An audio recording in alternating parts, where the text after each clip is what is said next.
ब्राह्मणों ने राजा से अपनी इच्छा प्रकट की। हे राजन, हम उस नीच जाति के रविदास के साथ भोजन नहीं करेंगे। रानी ने यह कुमंशा सुनकर महाराज से कहा, यदि गुरुजी ब्राह्मणों के साथ भोजन नहीं जमेंगे तो यह मेरे गुरुजी का घोर अपमान हो जाएगा।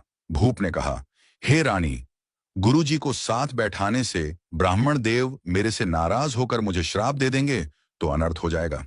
इतना सुनकर रानी ने गुरुदेव को अवगत कराया कि ब्राह्मण आपके साथ भोजन करने से मना कर रहे हैं।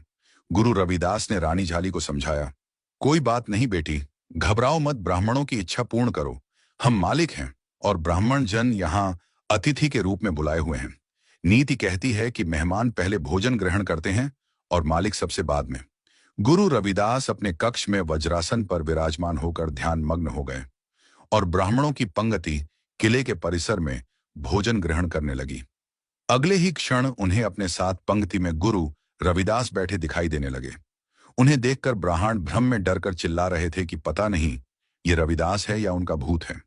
उन्हें रविदास कभी किसी के और कभी किसी के पास बैठे दिखते थे। इस प्रकार प्रत्येक ब्राह्मण ने ऐसा ही दृश्य देखा। ब्राह्मणों का यह शोर सुनकर राजा कुंभा और झाली रानी गुरुजी के कक्ष की ओर प्रस्थान किए। जैसे ही कक्ष का द्वार खोला तो उन्हें गुरुवर ध्यान में लीन पाए। राजा अपनी रानी से बोले, मैं हाथों को जोड़कर चरण स्पर्श करता हूं। हे प्यारी रानी, ऐसा अद्भुत गुरु धारण कर धन्य हो, और भौं सागर तिराने वाले गुरु के चरणों से किला भी धन्य हो गया।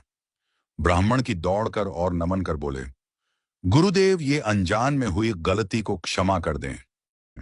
गुरु रविदास ने रानी झाली को समझाया, कोई बात नहीं बेटी, घबराओ मत, ब्राह्मणों की इच्छा पूर्ण करो। हम मालिक हैं और ब्राह्मण जन यहाँ अतिथि के रूप में बुलाए हुए हैं। नीति कहती है कि मेहमान पहले भोजन ग्रहण करते हैं और मालिक सबसे बाद में। गुरु रविदास अपने कक्ष में वज्रासन पर विराजमान होकर ध्यान मग्न हो गए और ब्राह्मणों की पंक्ति किले के परिसर में भोजन ग्रहण करने लगी। अगले ही क्षण उन्हें अपने साथ पंक्ति में गुरु रविदास बैठे दिखाई देने लगे। उन्हें देखकर ब्राह्मण भ्रम में डरकर चिल्ला रहे थे कि पता नहीं ये रविदास है या उनका भूत है।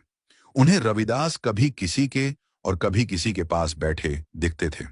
इस प्रकार प्रत्येक ब्राह्मण ने ऐसा ही दृश्य देखा। ब्राह्मणों का यह शोर सुनकर राजा कुंभा और झाली रानी गुरुजी के कक्ष की ओर प्रस्थान किए। जैसे ही कक्ष का द्वार खोला तो उन्हें गुरुवर ध्यान में लीन पाए। राजा अपनी रानी से बोले, मैं हाथों को जोड़कर चरण स्पर्श करता हूं। हे प्यारी रानी, ऐसा अद्भुत गुरु धारण कर धन्य हो, और भौं सागर तिराने वाले गुरु के चरणों से किला भी धन्य हो गया। ब्राह्मण की दौड़कर और नमन कर बोले, गुरुदेव, ये अनजान में हुई गलती को क्षमा कर दें।